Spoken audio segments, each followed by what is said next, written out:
고마워. 아니 그래서 준철이는 장례전자가 다 끝난 거야?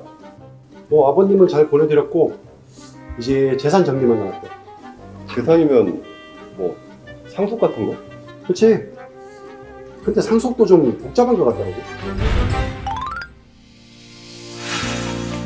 부모님에게 물려받을 재산이 있거나 은퇴를 준비하고 계신다면 상속에 대해서 많이들 궁금하실 텐데요. 오늘은 상속에 대한 아주 상식적인 세금과 보험에 대한 이야기를 다양한 질문과 함께 풀어보는 시간을 가지도록 하겠습니다.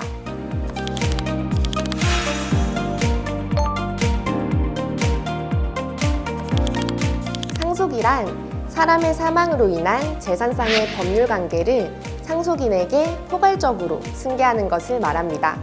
증여와 다른 점이 있다면 증여의 경우 생전에 하는 계약이고요. 상속은 피상속인이 사망함으로써 발생되는 것입니다.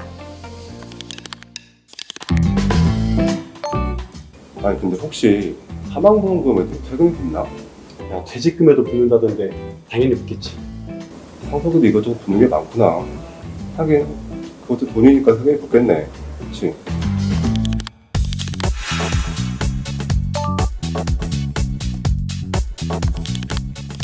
그럼 혹시 사망함으로써 발생되는 사망보험금도 상속세를 내야 하는지에 대한 궁금증이 생길 텐데요.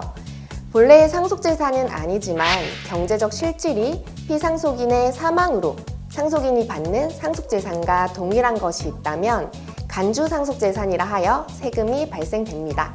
예를 들면 보험금, 신탁재산, 퇴직금 등이 이 간주상속재산에 해당됩니다. 진철이 아버님이 그래도 지역 유지였잖아.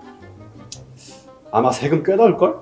나는 15억 넘어야 세금이 나온다고 들었어. 뭐 10억? 야, 나 죽으면 세금 안 내도 되겠는데?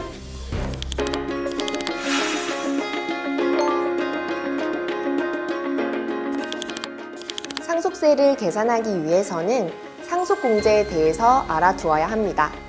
상속공제제도는 크게 인적공제와 물적공제로 나뉘는데요. 인적공제는 기초공제, 배우자 상속공제, 일괄공제가 있습니다. 물적공제에는 금융재산 상속공제, 가업상속공제, 동거주택 상속공제 등이 있습니다. 일반적으로 배우자가 있고 자녀가 있는 경우에는 배우자 상속공제인 5억 원과 일괄공제 5억 원이 적용되어 최하 10억 원은 공제되므로 흔히들 10억 원은 넘어야 상속세가 나온다고 말하는 것입니다. 만약 자녀가 없고 배우자가 단독 상속을 하게 되면 배우자 공제와 기초공제로 총 7억 원이 공제 금액이고 배우자가 없는 경우에는 일괄공제 5억 원이 적용되므로 상속인들의 구성에 따라 상속공제액은 달라지며 물적공제까지 고려한다면 적용 요건을 전문가와 상의하여 엄밀히 검토하여야 합니다.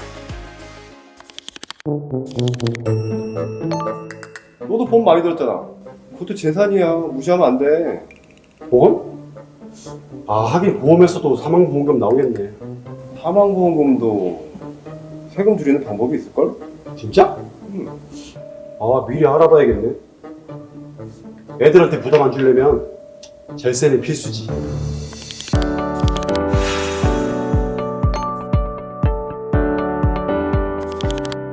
혹시 보험을 통해 상속세를 절세하고자 하시는 분들이 있다면 주목하시길 바랍니다.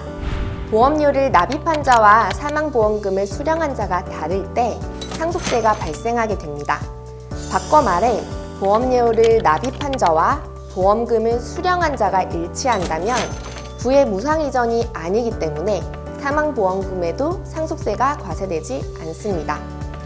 그런데 보험 계약자만 자녀이고 실제 보험료는 부모가 대신 납부한다면 실질이 부모가 대신 보험료를 납부한 거니까 당연히 상속세가 부과되겠죠. 그렇기 때문에 실제 보험료를 자녀가 납입할 수 있도록 자녀에게 납입보험료 재원의 출처를 만들어주는 것이 중요합니다.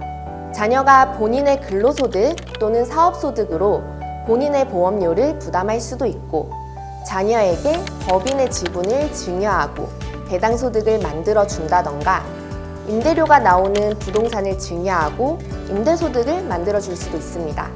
다만 주의해야 할 점은 현금 자체를 증여한 후 증여받은 현금으로 보험료를 납입하는 경우에는 경제적 실질이 보험금의 증여와 같다고 보기 때문에 절세를 위한 좋은 방법은 아님에 유의하시기 바랍니다.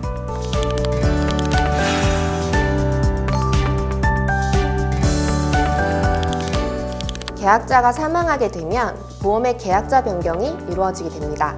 이 경우 보험의 권리가 이전된 것이기 때문에 상속 개시 시점에 상속되는 보험 평가액으로 상속세가 가세됩니다. 이때 종신보험의 계약자를 상속인인 아들이 아닌 손자녀로 변경하면 사망보험금에 대해 절세가 가능합니다. 또한 손자녀에게 권리를 이전했기 때문에 원칙적으로 손자녀가 상속세를 부담해야 하지만 상속세는 연대납세 의무가 있기 때문에 아들이 대신 납부하더라도 증여세가 발생하지 않는 것이 장점입니다. 원리를 좀 더 살펴보자면 피보험자가 아들이기 때문에 사망보험금은 계약자인 조부모 사망 시가 아닌 아들이 사망했을 때 지급됩니다.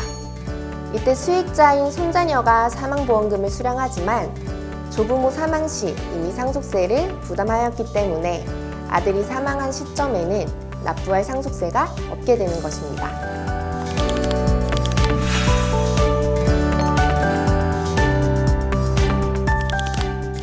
또 하나의 절세 방법은 연금의 정기금 평가 방법을 활용하는 것인데요. 일반적으로 보험금 평가는 납입 원금과 해약 환급금 중 더 큰 금액으로 하고 있습니다. 그러나 만약 계약자가 연금을 개시한 이후에 상속이 이루어진다면 일반적인 보험금 평가가 아닌 정기금 평가를 통해 상속가액이 결정되기 때문에 상속세를 절세할 수 있습니다. 연금 개시 전과 개시 후에 명의 변경 시 차이가 나는 금액이 얼마인지 확인하시면 도움이 되실 겁니다.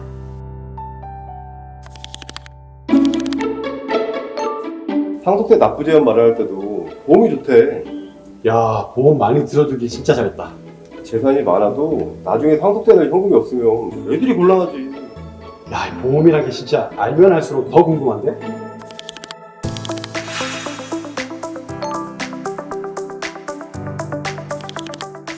우리나라의 경우 자산가들의 재산 비중은 약 70% 이상이 부동산으로 유동성이 부족합니다. 이 경우 상속이 개시되면 상속세를 납부할 현금이 없어 물납을 하거나 높은 이자를 부담하고 대출을 받거나 급매를 하는 등의 기회 손실이 발생하게 되는데요. 때문에 상속세 납부를 위한 재원을 사전에 준비해야 합니다. 이때 보험을 활용해 상속세 납부 재원을 마련하실 수 있는데요. 소득이 있는 배우자나 자녀를 계약자와 수익자, 피보험자를 피상속인으로 종신보험에 가입하면 해당 보험금이 상속재산에서 제외되기 때문에 절세 효과까지 얻을 수 있습니다. 또한 상속형 연금보험을 활용하실 수도 있는데요. 상속형 연금의 경우 피상속인이 생존하는 동안 이자 재원으로 연금을 수령하고 사망 시에는 원금을 수령할 수 있어 상속세 납부 재원으로 활용이 가능합니다. 아주 상식적인 세금과 보험에 관한 이야기. 오늘은 상속에 대한 다양한 질문과 함께 상속의 의미와 상속세를 절세하는 방법까지 알아봤습니다. 이번 시간을 통해 상속에 대한 여러분의 궁금증이 조금이나마 해소가 됐길 바랍니다. 지금까지 KDB생명 FA연구소의 박진희 세무사였습니다. 시청해주셔서 감사합니다.